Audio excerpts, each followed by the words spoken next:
이 시간에 나눌 하나님의 말씀은 사도행전 14장 19절에서 28절입니다. 신약성경 211쪽에 있습니다. 말씀을 한 절씩 번갈아 가면서 읽겠습니다. 제가 먼저 읽겠습니다. 유대인들이 안디옥과 이고니온에서 와서 무리를 충동하니 그들이 돌로 바울을 쳐서 죽은 줄 알고 시외로 끌어다가 내치니라.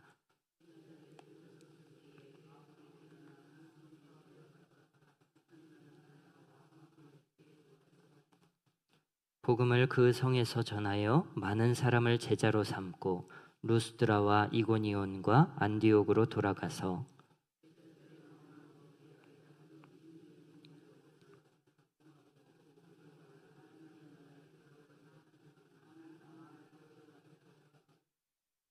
각 교회에서 장로들을 택하여 금식 기도하며 그들이 믿는 주께 그들을 위탁하고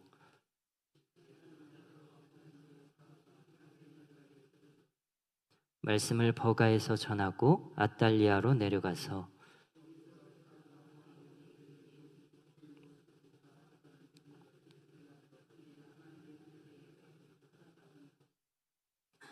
그들이 이르러 교회를 모아 하나님이 함께 행하신 모든 일과 이방인들에게 믿음의 문을 여신 것을 보고하고 제자들과 함께 오래 있으니라. 아멘.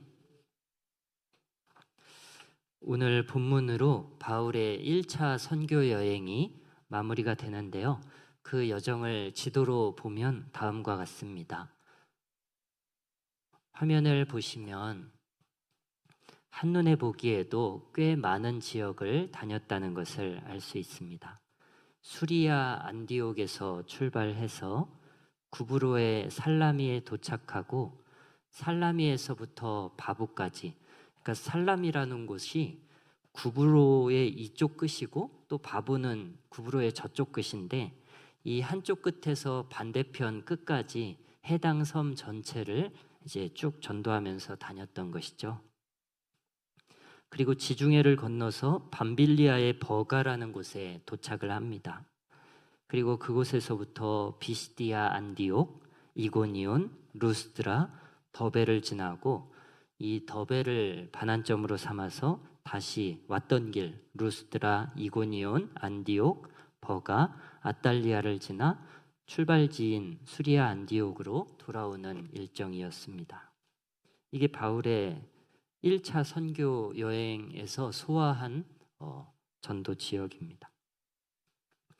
학자들은 이때 바울이 약 2000km를 걸었다고 말합니다. 2000km면 거리가 얼마나 될까요? 검색을 해보니까 우리 교회에서 송탄역까지의 거리가 1km가 안 되더라고요. 800m쯤 나오더라고요. 우리 교회에서 송탄역까지 1km도 되지 않습니다. 그런데 한여름에 너무 더울 때 또 겨울에 막 눈 오거나 너무 추울 때는 송탄역에서 우리 교회까지 걸어오는 것도 만만치가 않잖아요. 춥거나 더울 때는 이 800m를 걸어오는 것도 쉽지가 않습니다. 그런데 여러분, 바울이 다녔던 그 중동 지역은 어떠하죠? 한낮이면 달걀이 익는다고 하는 그 뜨거운 사막 지역을 무려 2000km를 걸은 것입니다. 2000km면 교회에서 송탄역까지 가는 거리에 2500배이더라고요. 2500배요. 교회에서 송탄역까지 2500번 왔다 갔다 한 거리를 전도하면서 다닌 것입니다. 대단하죠? 게다가 뭐 산책하듯이 또 관광하듯이 그렇게 걸어 다닌 것도 아니고요. 바울이 선교하면서 여러 가지 어려움을, 위험을 만나는데요. 먼저 14장 2절을 보시면요. 순종하지 아니하는 유대인들이 이방인들의 마음을 선동하여 형제들에게 악감을 품게 하거늘, 이렇게 나왔어요. 바울에 대한 나쁜 소문을 퍼뜨리는 사람들이 있었습니다. 바울이 나쁜 행동을 한 적이 없는데 사람들이 바울에 대해서 어느 순간 악감을 가지게 되는 것을 보니까 아마도 대적자들이 바울의 모함을 한 것으로 보입니다. 그래서 사람들이 가는 곳마다 이제 바울을 미워하고 박해하기 시작해요. 그뿐 아니라 이고니온에서는 돌에 맞을 뻔했다가 가까스로 도망쳐 나온 일도 있었고요. 루스드라에서는 사람들이 바울을 신이라고 추앙하는 일도 있었습니다. 여러분, 사람들에게서 신으로 추앙받는 것은 과연 어떠한 기분일까요? 우리 한 번도 그런 기분을 느껴보지 못해가지고 공감이 잘 안 되잖아요. 왜 연예인들이 차에서 내리면 막 팬들이 막 달려가서 환호하고 손을 흔들고 막 사진 찍기 바쁘고, 그럴 때 내색은 하지 않아도 연예인들의 기분이 얼마나 흐뭇하고 기분이 좋을까요?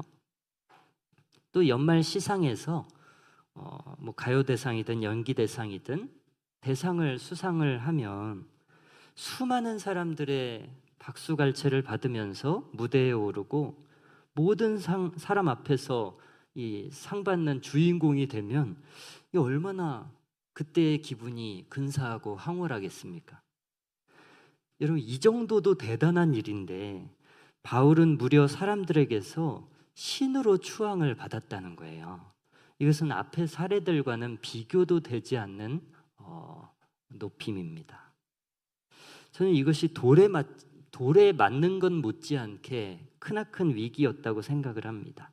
돌에 맞는 것이 육신적인 위기였다고 하면 신으로 추앙받는 것은 마음의 위기, 또 믿음의 위기라 할 수 있죠. 그리고 오늘 본문 19절에 이르면 어떤 일이 생기나요? 유대인들이 안디옥과 이고니온에서 와서 무리를 충동하니 그들이 돌로 바울을 쳐서 죽은 줄로 알고 시외로 끌어내치니라.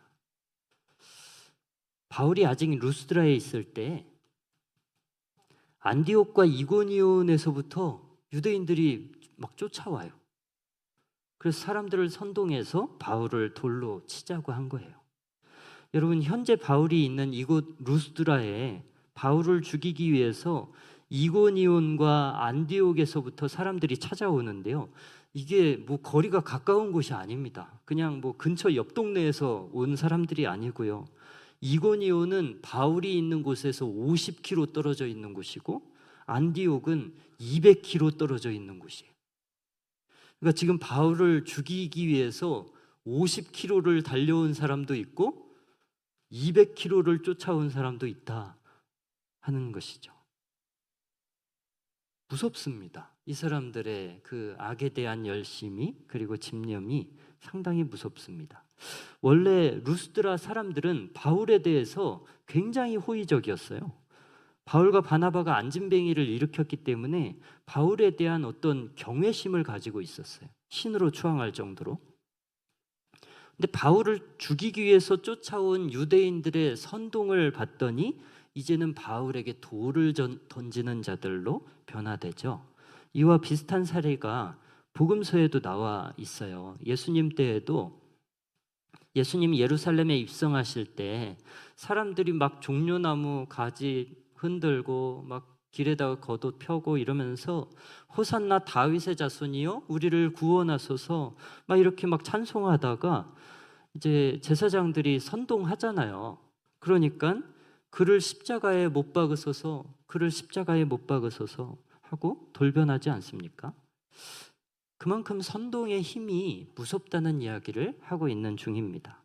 오늘 본문과 같이 사람을 죽이는 선동이 있고 사도들처럼 가는 곳마다 생명을 살려내는 선동이 있다고 할 때 오늘 나는 어떤 선동을 하고 있는가 한번 생각해 보기를 원합니다. 하여간 이 유대인들의 선동으로 인해서 이제 사람들이 바울을 돌로 치는데요. 여러분, 당시에 돌로 친다는 것은 사회적인 죽음을 의미하는 것이죠. 무슨 말이냐면 이 사람을 돌로 쳐서 죽이는 일에 그 자리에 있던 모두가 합의를 했다는 말이에요. 이 사람은 죽어야 된다고 다들 그렇게 동의를 했다는 이야기죠. 그러니까 한마디로 그리스도를 전하는 바울을 돌로 쳐서 죽이는 것이 당시 사회의 분위기였다라는 이야기입니다. 여러분, 이런 분위기 가운데 복음을 전한다는 게 얼마나 위험하고 또 어려운 일이었을까요? 바울이 사람들이 던지는 돌에 맞다가 어느 순간 정신을 잃고 기절한 것 같아요. 그래서 사람들이 이쯤 했으면 죽었구나 생각해서 성 밖에 시신 쌓는 곳에 바울을 갖다 던졌습니다. 어쩌면 바울은 돌에 맞아 죽어갈 때 앞서서 돌에 맞고 죽었던 스데반을 떠올렸을지도 모르죠. 자신을 향해 돌을 던지는 사람들의 모습 속에서 과거 자기가 스데반에게 했던 자기의 못난 과거가 떠올랐을 수도 있어요. 그리고 당시에는 이해하지 못했던 그 스데반의 삶이 왜 예수 때문에 저렇게 목숨을 버릴까 이해 못했던 그 스데반의 삶이 이제야 조금 이해가 되지 않았을까라는 생각도 해봅니다. 여하간 돌에 맞고 축 늘어진 바울을 이제 끌어다가 시체 버리는 곳에 버렸는데 한참 후에 바울이 기적적으로 눈을 뜨게 됩니다. 놀라운 주님의 은혜였어요. 그러나 여러분, 눈을 떴다고 해서 몸이 말짱한 것은 아닐 거 아니에요. 생각해 보세요. 기절할 때까지 돌을 맞았어요. 그 자리에 있던 사람들이 다 바울 죽었다라고 생각해서 시체 버리는 곳에 바울을 버렸을 정도면 지금 바울의 몸 상태가 어떠하다는 얘기예요. 외상은 물론이고 뼈가 부러진 것도 적지 않았을 것입니다. 근데 놀라운 것은 딱 하루를 쉬고 나서, 쉬었다기보다는 아마 자리에 알아 누웠겠죠? 그렇게 하루를 지내고 나서 이틀째에 다시 더베라는 지역으로 또 전도하려고 출발을 했다고 하는 점이에요. 여러분, 더베가 지금 바울이 돌 맞은 곳에서 100km 떨어진 곳입니다. 죽다가 살아난 몸을 가지고 또 전도한답시고 가는 거예요. 여러분, 죽다가 살아났는데 이런 험한 일들 겪었는데 여기서 선교 중단해도 되잖아요. 바울 아니면 할 사람이 없나요? 이 정도면 그만해도 되잖아요. 바울이 지금 짐 싸서 돌아간다고 해도 그를 비웃을 사람 아무도 없습니다. 돌에 맞아서 죽기 직전까지 갔던 사람에게, 거의 순교할 뻔했던 사람에게 누가 비난을 하겠습니까? 보통의 사람들은 이 같은 일을 겪게 되면 앞으로 다시는 선교를 안 하게 될지도 모르겠습니다. 근데 바울은 어떻게 하죠? 2차, 3차, 붙잡혀서 감옥에 있는 데까지 거기서도 또 선교와 전도를 반복하고 있는 거예요. 이것은 대체 어떠한 마음인가요? 앞에서 바울을 죽이기 위해서 200km를 쫓아온 유대인들의 열심이 대단하고 무섭다라는 이야기를 드렸는데, 그것보다 복음을 전하고자 하는 이 바울의 열망이 훨씬 더 크고 무섭다는 것을 깨닫습니다. 오늘 본문을 보면서 정말 바울은 정말 보면 볼수록 대단하다라는 생각을 안 할 수가 없어요.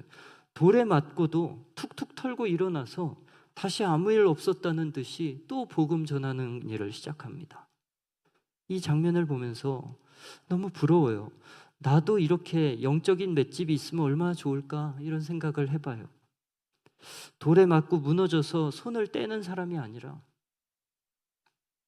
돌에 맞고도 툭툭 털고 일어나서 다시 할 일을 하는 그런 맷집이 있다면 얼마나 좋을까 하는 생각을 해봅니다. 21절을 보니까요, 바울이 더베에 가서 복음을 전하고 그곳에서 많은 사람들을 제자로 삼았다, 그리스도인이 되게 했다라고 나와 있는 장면을 볼 수 있습니다. 그런데 그 다음에 아주 충격적인 문장이 나오는데 뭐라고 나오냐면, 복음을 그 성에서 전하여 많은 사람을 제자로 삼고 루스드라와 이고니온과 안디옥으로 돌아가서, 이렇게 나와 있어요. 여러분, 루스드라 어디죠? 또 안디옥과 이고니온은 어디입니까? 루스드라는 며칠 전에 바울이 돌 맞고 쓰러졌다가 죽었는 줄 알고 버려졌다가 살아난 그곳입니다. 또 이고니온과 안디옥은 바울을 죽이고 싶어하는 사람들이 수백 킬로를 달려올 정도로 과격한 유대인들이 살던 동네입니다. 만약에 그들에게 다시 복음을 전하다가 붙잡힌다면 이제는 진짜 죽을 수 있죠. 만약에 그들에게 다시 돌을 맞는다면 이제는 정말로 숨이 끊어졌는지 확인한 후에 버리겠죠. 그런데 그것을 이 사지를 다시 들어가는 거예요. 여러분, 여기 꼭 다시 가야 됩니까? 21절에 나왔던 것처럼 바울은 이미 더베에서 많은 열매를 거뒀어요. 더베의 전도가 아주 성공적이었기 때문에 제자들이 많이 생겼습니다. 그러면 돌아가서 선교 보고할 내용 많이 있잖아요. 그런데 왜 또 거기를 가느냐는 말이에요. 게다가 아까 처음에 봤던 지도를 한 번 더 보면요, 저기 반환점이 더베인데 더베에서 만약에 저기 출발지로 돌아왔다고 하면 훨씬 더 경비도 아낄 수 있고 훨씬 더 빨리 그리고 안전하게 도착할 수 있었을 거 아니에요. 그런데 왜 굳이 루스드라와 이고니온과 안디옥을 또 들리느냐는 말입니다. 그 지역 사람들이 바울을 얼마나 심하게 박해했는지 바울 본인이 더 잘 알고 있을 거 아닌가요? 근데 왜 돌아가죠? 삶에 대한 미련이 없거나 목숨을 소홀히 여겨서가 아니고요. 그 이유가 22절에 나옵니다. 우리 22절의 말씀을 같이 한번 읽어보시겠습니다. 시작. 제자들의 마음을 굳게 하여 이 믿음에 머물러 있으라 권하고 또 우리가 하나님 나라에 들어가려면 많은 환난을 겪어야 할 것이라 하고. 아멘. 이 사지로 다시 들어간 이유가 뭐예요? 이제 막 예수를 믿기 시작한 사람들이 환난으로 인해서 주변의 박해로 인해서 믿음을 저버리게 될까 염려했기 때문입니다. 예수 믿고 생명을 얻은 사람들이 박해 때문에 믿음을 잃어버릴까 봐 그들의 믿음을 굳게 세우기 위해서 위험하다는 것 알면서도 또 그곳으로 향하는 거예요. 내가 전도한 영혼이 끝까지 믿음의 길에서 낙오하지 않고 천국문에 이를 때까지 내 몸을 희생해서라도 그들의 믿음을 지키기를 원했다는 얘기입니다. 갈라디아서 4장에 보면 바울의 이러한 마음을 다음과 같이 표현해요. 나의 자녀들아, 너희 속에 그리스도의 형상이 이루기까지 다시 너희를 위하여 해산하는 수고를 하노니. 이제 막 믿음의 길을 걷기 시작한 초보 신자들이 그리스도를 닮을 때까지, 그리스도의 형상을 가질 때까지 바울은 얼마든지 해산하는 수고를 거듭하겠다라고 이야기를 합니다. 결과적으로 바울이 루스드라에 돌아와서 그들의 믿음을 굳게 세운 덕분에 나중에 이 루스드라에서 누가 나오는지 아세요? 디모데가 나와요, 여러분. 디모데가. 훌륭한 믿음의 사람 디모데가 이 루스드라에서 나오는 거예요. 만약에 더베와 루스드라는 이제 위험해 이렇게 생각하고 바울이 그곳을 포기하고 다른 곳으로 지나쳤다면 그곳에 복음이 뿌리 내리지 못했을 것이고, 그랬다면 루스드라에서 걸출한 믿음의 인물 디모데가 나올 일이 없었겠죠. 한때 중꺾마라는 단어가 유행한 적이 있습니다. 중꺾마가 뭐냐면 중요한 것은 꺾이지 않는 마음이라는 말의 줄임말이에요. 왜 자꾸 요즘 사람들은 말을 줄여서 쓰는지 모르겠는데 하여간 이 중꺾마라는 게 중요한 것은 꺾이지 않는 마음이다, 그 말이에요. 마음을 잘 간수하는 것, 특별히 어려운 일을 겪었을 때 마음을 잘 지켜내는 것이 중요한 일이다라고 이야기하는데, 바울은 이 죽음의 위협을 겪었으면서도 그의 마음을 지킬 뿐만 아니라 제자들의 마음, 이제 막 예수를 믿기 시작한 사람들의 마음을 지키는 일까지 신경을 쓰고 있다는 얘기입니다. 중요한 것은 꺾이지 않는 마음인데, 여러분, 그보다 더 중요한 게 있다면 꺾였어도 다시 하는 마음 같아요. 살다 보면 마음 간수가 잘 안 돼가지고 의지가 완전히 무너지는 날이 오잖아요. 완전히 낙담하게 되는 그 날이 오잖아요. 꺾이지 않으면 참 좋은데 우리의 마음이 그렇게 강하지가 않단 말이죠. 수없이 꺾이고 무너지고 좌절하는 일들 참 많은데, 여기서 중요한 것은 이미 꺾였어도, 이미 다 무너졌어도 다시 일어나서 또 시작을 하는 그 마음이겠죠. 중꺾말을 넘어서 꺾이고 부러져도 다시 일어나서 주님의 일을 하는 우리가 될 수 있으면 참 좋겠습니다. 22절에 보면 우리가 하나님 나라에 들어가려면 많은 환난을 겪어야 할 것이라 이렇게 나왔어요. 하나님 나라에 들어가려면 많은 환난을 겪어야 할 것이라. 바울은 지금 자기가 겪고 있는 고난에 대해서 이상하게 여기지가 않는 거예요. 우린 보통 뭔가를 시도하다가 어려움이 오면, 환난이 오면 뭔가 잘못됐다는 생각을 하잖아요. 이거 아닌가? 멈춰야 되나? 이런 생각들을 한단 말이죠. 그런데 바울은 주님의 일을 하면서 박해받는 것은 잘못된 게 아니고 아주 정상이다, 이렇게 지금 생각을 하고 있다는 얘기예요.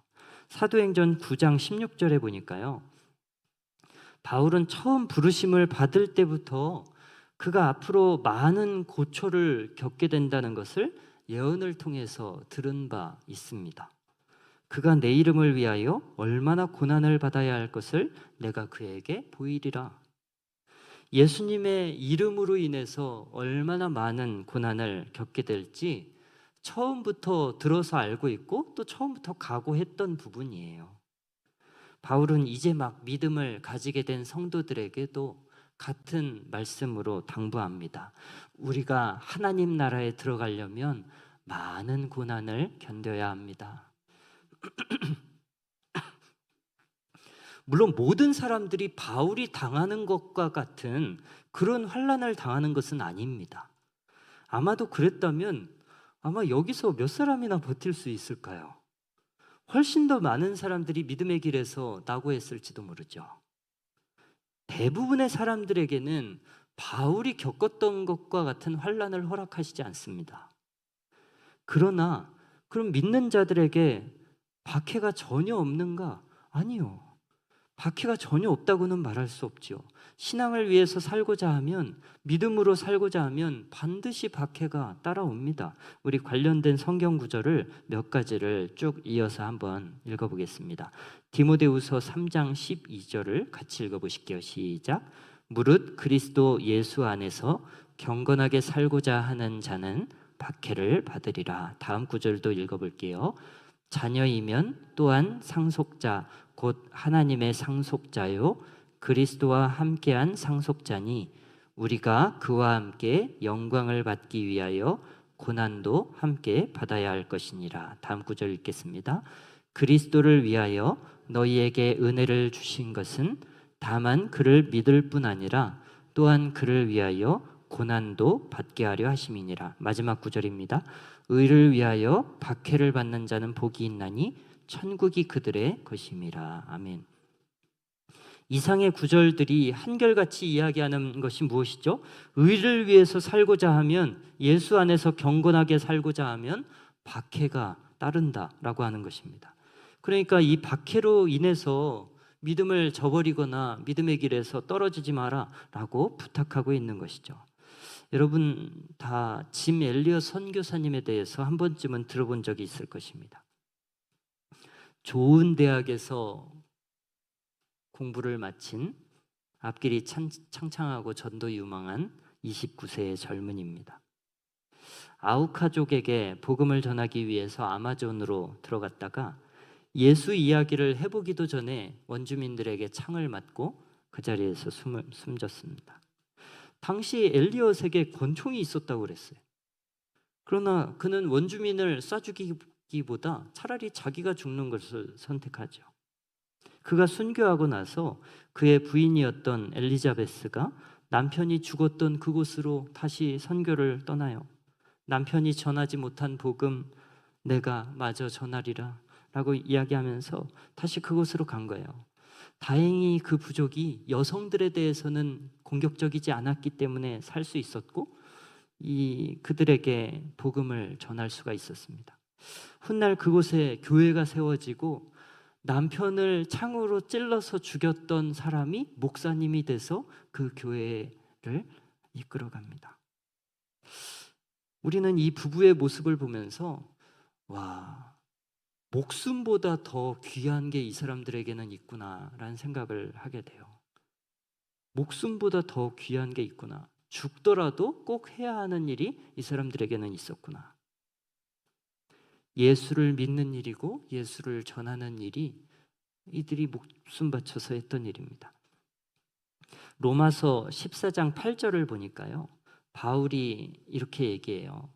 살아도 주를 위해서 살고 죽어도 주를 위해서 죽을 것이니 사는 것도 죽는 것도 다 주를 위함이다. 이렇게 얘기해요. 바울의 이러한 모습을 볼 때 어떤 기분이 드시나요? 와, 바울 대단하다. 나도 그렇게 살고 싶다 하는 생각이 드시나요? 아니면 바울이니까 그렇게 하지 나는 저렇게 못해, 이런 생각이 먼저 드시나요? 여러분, 우리도 많진 않지만 사람들을 만나면 복음을 전하기도 합니다. 새생명 축제를 맞아서 주변 사람들을 초대하고 안 믿는 가족과 이웃에게 복음을 전하기 위해서 수고하죠. 그런데 하는데 이렇다 할 열매가 없으니까 자꾸 낙심이 돼요. 아, 이 사람 벌써 몇 년째 교회 나와 놓고도 선물만 받아가고 다시 막 등록 안 하는 것을 볼 때 막 열이 뻗친단 말이죠. 그러나 여러분, 현재 열매가 없어서 낙심이 되신다면 루스드라의 디모데를 떠올려 보시면 좋겠어요. 지금 당장은 열매로 나타나지 않더라도 우리가 포기하지 말아야 될 이유가 있다면 내가 뿌리는 씨앗이 언젠가 디모데라는 열매로 나타날 수도 있기 때문입니다. 바울이 위험을 무릅쓰고 루스드라에 다시 들어가서 그들의 믿음을 굳게 세웠잖아요. 그런데 그 당시에도 뭐 이렇다 할 열매가 없었어요. 그런데 훗날 2차 전도 여행을 이 루스드라를 방문해서 보니까 디모데라고 하는 사람이 그리스도인이 돼서 딱 신앙생활을 하고 있는 거예요. 바울이 루스드라에서 제자를 삼았던 사람들이 디모데를 전도했던 것이죠. 여러분, 이 디모데가 훗날 얼마나 훌륭하게 주님의 일들을 감당합니까? 오늘 저와 여러분이 뿌리는 씨앗도 당장은 열매가 나타나지 않아도 언젠가는 디모데를 만들 수도 있다라고 하는 그 믿음 가지고 복음 전파의 사명을 잘 감당할 수 있기를 축복합니다. 바울은 훗날 자기 인생을 회고하면서 다음과 같이 말해요. 나는 선한 싸움을 싸우고 나의 달려갈 길을 마치고 믿음을 지켰으니 이제 후로는 나를 위하여 의의 면류관이 예비되었으므로. 아멘. 바울은 자기가 싸워야 할 싸움을 다 싸웠다라고 이야기합니다. 내가 걸어가야 할 길 잘 걸었다라고 말합니다. 여러분, 천국 갈 때 이렇게 고백할 수 있다면 더없이 좋은 거 아닐까요? 나에게 주어진 사명 내가 다 해냈습니다. 주께서 나에게 가라고 하신 그 길 내가 끝까지 잘 걸었습니다. 그래서 훗날 자기 인생을 돌아볼 때 후회나 미련이 남지 않는 그런 삶 말이에요. 특별히 하나님 일에 대해서 내가 아프기 전에 좀 주님의 일을 했더라면, 내가 너무 돈하지 말고 좀 주님의 일도 했더라면. 바울은 그런 한탄 속에서 인생을 마무리하는 게 아니라 내가 선한 싸움을 다 싸우고 나의 달려갈 길 다 마치고 믿음을 지켰노라, 이렇게 고백을 하는 거예요.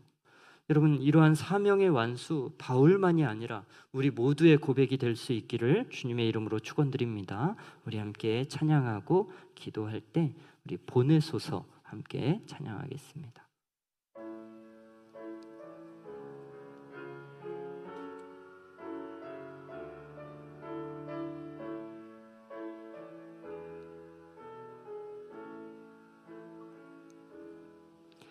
주님, 나를 택하사 잃어버린 자에게 아버지의 사랑을 나누게 하시네.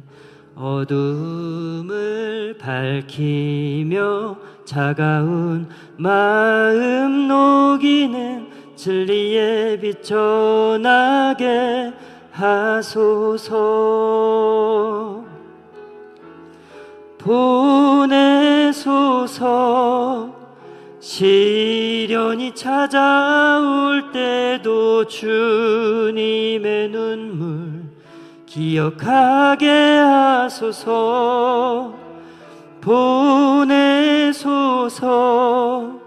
주께서 가신 길을 나도 걸어가게 하소서. 2절 합니다. 성령으로 임하사 소망 없는 자에게 생명의 그 말씀을 전하게 하시네. 양같이 방황하는 저들에게 주의 사랑 전하게 하소서. 보내소서. 시련이 찾아올 때도 주님의 눈물 기억하게 하소서. 보내소서. 주께서 가신 길을 나도 걸어가게 하소서. 후렴 찬양하겠습니다. 보내소서. 보내소서. 시련이 찾아올 때도 주님의 눈물 기억하게 하소서. 보내소서. 주께서 가신 길을 나도 걸어가게 하소서. 아멘. 27절 말씀을 보면 바울이 선교 보고를 하면서 선교의 마침에 관한 보고를 하는 게 아니라 선교가 이제 시작됐습니다 라고 보고를 해요. 하나님이 이방인들에게도 문을 열어주셨습니다. 하나님이 이방인들에게 문을 여셨습니다. 이게 선교 보고예요. 나 그동안 고생했고 선교 끝났다 이 얘기가 아니고 이방인들에게 문을 열어주셨기 때문에 다시 들어가서 이제 이방인 사역합시다 이 얘기로 선교 보고를 하고 있는 거예요. 2000km를 걸은 사람이 할 얘기일까요? 돌에 맞아서 죽었는 줄 알고 시체 버리는 곳에 버려졌던 사람이 할 수 있는 얘기인가요? 무엇이 바울로 하여금 이렇게 선교에 대한 큰 열망을 갖게 할까? 영혼 살리는 것이 얼마나 바울에게 큰 기쁨이었으면, 죽었던 자들이 살아나는 것, 지옥 갈 영혼들이 천국 가는 것이 바울이 보기에 얼마나 큰 기쁨이었으면 돌에 맞은 그곳을 다시 또 들어가고 그렇게 하나요? 우리 이러한 바울의 마음이 다 이해가지 않아도 하나님 정말 100분의 1이라도 바울이 가졌던 열심 내가 배울 수 있게 도와주시고, 바울이 가졌던 마음에 1000분의 1이라도 나에게 부어주셔서 정말 영혼 살리는 것에 대한 간절한 마음과 그 크나큰 기쁨을 나도 헤아릴 수 있게 도와주십시오. 나도 주님의 마음 품고 정말 하나님이 기뻐하시는 그 전도와 선교에 나도 지금보다 더 열심을 다할 수 있는 우리가 되기 원한다고 우리 함께 기도하면서 나아가기 원합니다. 같이 기도합니다. 주님 좋으신 하나님 아버지, 주님의 은혜를 구합니다. 하나님 아버지, 길고 어려웠던 1차 전도 여행 끝에 바울은 다시 2차, 3차 전도 여행을 기대하면서 하나님이 이방인들에게 문을 여셨기 때문에 내가 또 들어가야겠다고 이야기하는 그 모습을, 하나님, 우리가 오늘 본문을 통해서 확인할 수 있습니다. 하나님, 그것은 무슨 마음인가요? 어떤 열심인가요? 하나님, 왜 나에게는 그러한 열심이 없습니까? 하나님, 나에게도 그러한 열심 주십시오. 하나님 아버지, 내 안에도 바울이 가졌던 그러한 열심이 주님 내 안에도 있으면 좋겠습니다. 하나님, 죽어가던 사람 복음으로 살려내고 하나님 구원하는 그 열심이 주님 나에게도 있기를 원합니다. 하나님, 그래서 나도 하나님이 쓰시는 그릇 되어서 사망에 있던 사람들 생명으로 옮겨내는 일에 아버지 쓰임받는 사람 되게 하여 주시옵소서. 주님 나라 위에 멋있게 귀하게 쓰임받는 우리 모두가 될 수 있도록 아버지여 복 내려 주옵소서. 하나님이 함께 하시고 주님 복 주시기를 소망합니다. 아버지 주의 은혜.